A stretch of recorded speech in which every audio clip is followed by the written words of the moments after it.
I've been reading the messages. A lot of you keep asking for more videos, more breakdowns, more psychological dissections. I get it. You want consistency. The problem is, I don't have the time to sit around producing content every day. My life doesn't operate on a content schedule. I move when I can, and I speak when I have something worth saying, so I'll be direct. I can manage one video a week, maybe two if time allows, and the circumstances line up. That's the limit. And since people keep asking for deeper material, I put the first long-form breakdown on Patreon.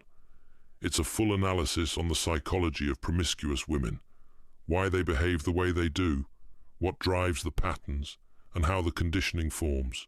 No filters, no performance, just the mechanics. I'm what you would call a street psychologist. Would have been fun to do this as a professional job in another lifetime, but life has whatever it has in store for you. Now, if you want access, the link is below. $5 a month. That's where the heavier work will go. I'll post more there as time permits. Women do not choose sexual partners the way men imagine. The selection process is not based on romance or personality. It follows a structure built from biology, conditioning, early attachment, and the instinct for self-preservation. Most of this is unconscious. None of it is sentimental. When you spend enough years in the shadows, where every motive is stripped of its polite disguise, you learn that attraction is not random. It is a calculation made by a nervous system that learned long ago what danger feels like and what emotional familiarity feels like. You watch enough interactions in environments where vulnerability is a liability, and you begin to see the same equation playing out repeatedly, regardless of the personalities involved. The first gate is always safety.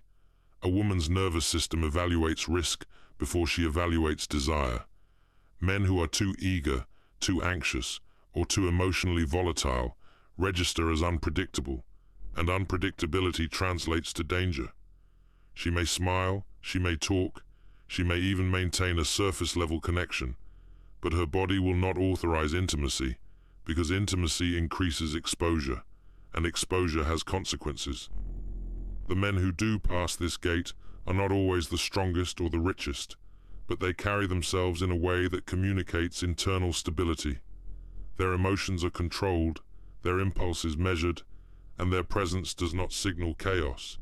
A woman can only relax into intimacy when the environment feels regulated, and certain men regulate the environment without effort. These men gain access not because they impress her, but because they calm her. Once danger is ruled out, another layer of analysis begins. A woman evaluates what being with this man means for her position in her social world. This is not superficial vanity. It is a survival mechanism shaped from childhood. Sexual access alters reputations, opportunities, and self-perception. She avoids intimacy with men she associates with loss of status or potential embarrassment. She aligns herself with men who elevate her standing, even if the elevation exists only in her mind. When you operate in illegal spaces, you see this dynamic in its most concentrated form. A woman gravitates toward the man whom other women seem to want. Desire transfers by observation. A man who is desired becomes valuable. A man who is ignored becomes invisible. A woman may genuinely like the ignored man, but she will not sleep with him because association with him offers no advantage, psychological or social. Then there is the internal blueprint that dictates her patterns. People pretend that adults act rationally, but most adult behavior is simply the reenactment of childhood conditioning. Women who grew up around emotional distance are drawn to men who provide the same. Women who grew up around instability feel at home with instability. Familiarity is mistaken for chemistry. What feels right is often just what feels recognizable. Many men take this personally, thinking a woman's choices reflect their worth, but they reflect her imprint. She isn't choosing him, she's choosing her past. In environments where masks come off, this becomes obvious. The same woman will repeatedly return to the same type of man, even when the outcome harms her. She does this because the familiar pain is easier to navigate than unfamiliar safety.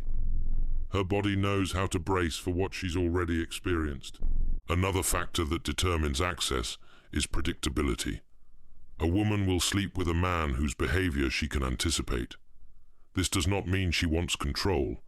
It means she cannot risk intimacy with someone whose emotional reactions are unstable or whose intentions fluctuate. Men who chase too hard become liabilities because their desire signals future burden. Men who hold their position without chasing or withdrawing become easier to engage with. They represent steadiness without dependence. This balance is rare, and women detect it immediately. The men who fail to create it rarely gain physical access, not because they lack desirable traits, but because they impose psychological cost. Timing also shapes outcomes more than most men are willing to accept. A woman's sexual decisions shift depending on her emotional state. Confidence raises standards. Loneliness lowers them. Stress pushes her toward men who create intensity.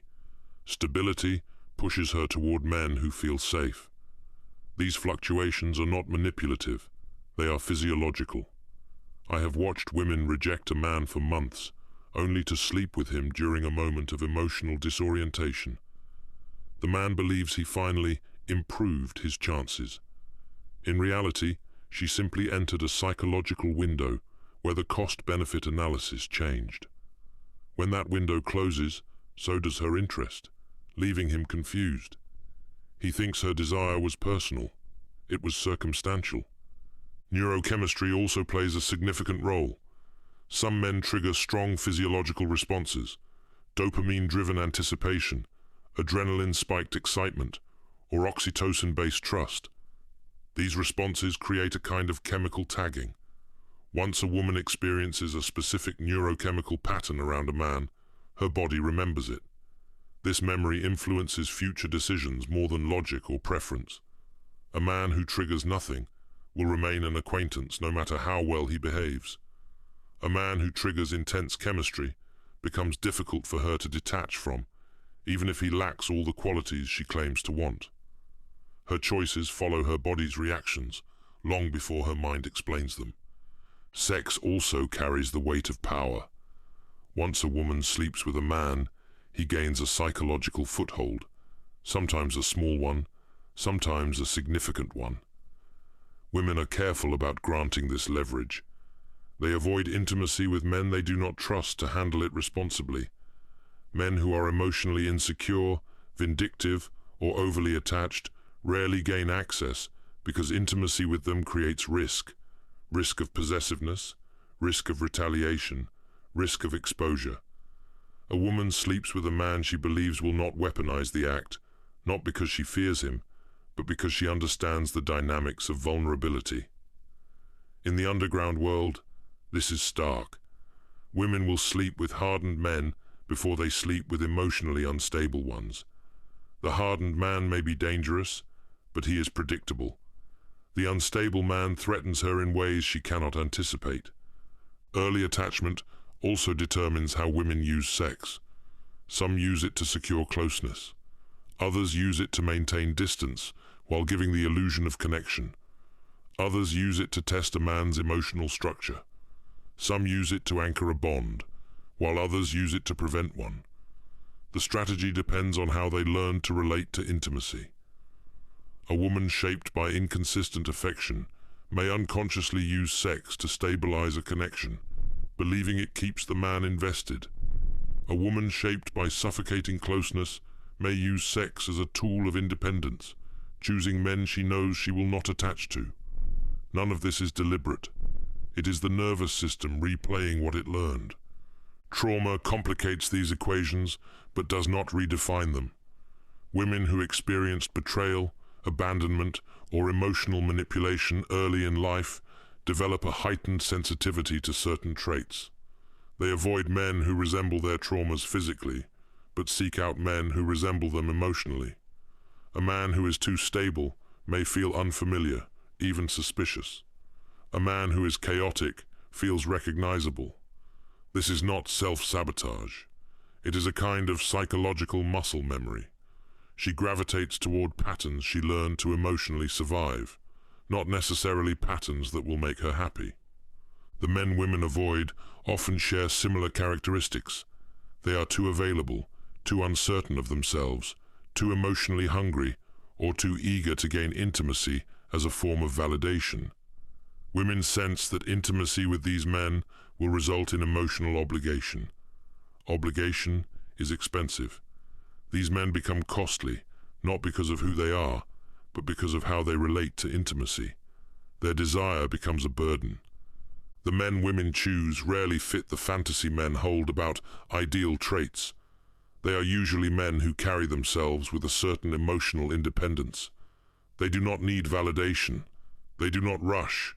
They do not fear rejection. They move through the world with a kind of internal assurance that women interpret as safety. Their presence reduces noise in her mind. Their behavior is consistent enough to understand, but not so eager that it feels desperate. They carry themselves like men who can walk away, and that ability creates gravity. After years living around people who have no incentive to hide their contradictions, you begin to see the structure clearly. A woman sleeps with the man who fits her psychological blueprint, her emotional state, her social calculus, and her survival instincts. It has less to do with his intentions, and far more to do with the patterns written into her nervous system long before he appeared. A woman's sexual choices do not guarantee emotional attachment.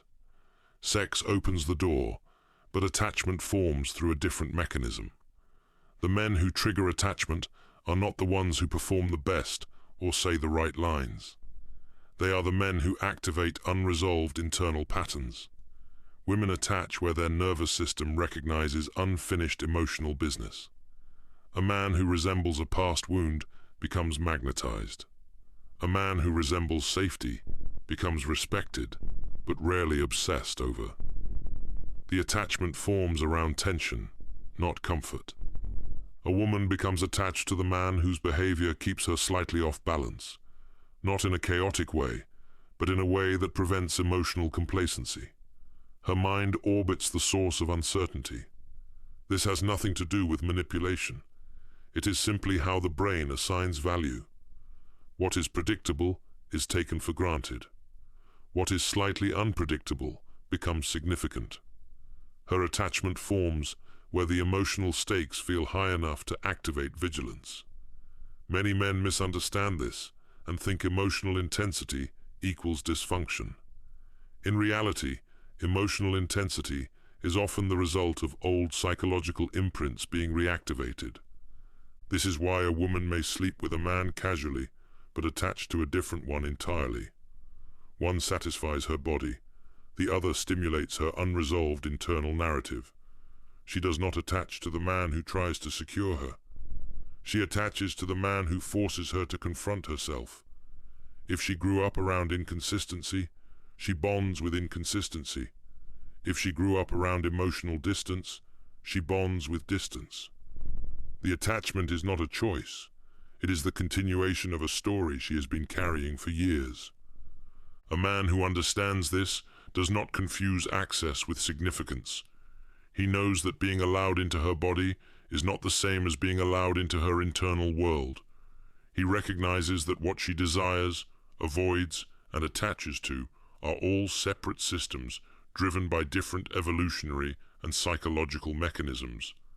This clarity strips the interaction of mystery and exposes it as a sequence of conditioned responses.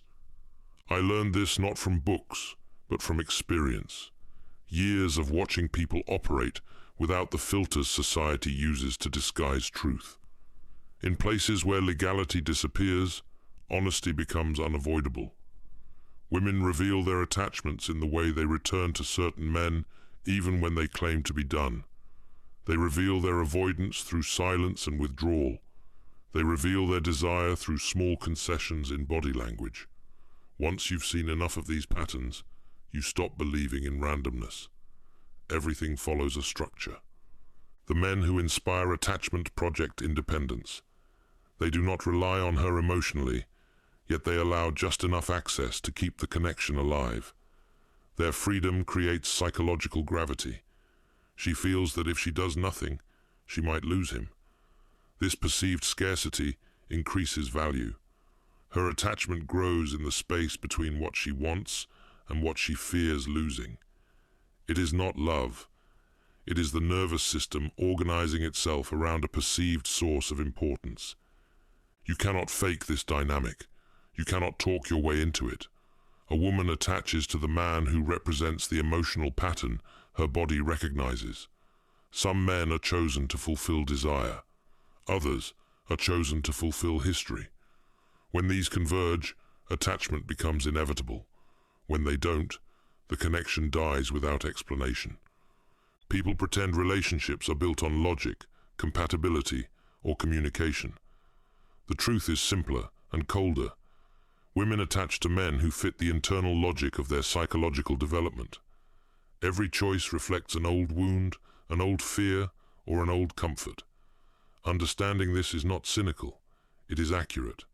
And accuracy is the only advantage you get when you operate in environments where sentiment gets you hurt. If you made it this far, you already understand. I don't analyze people to judge them.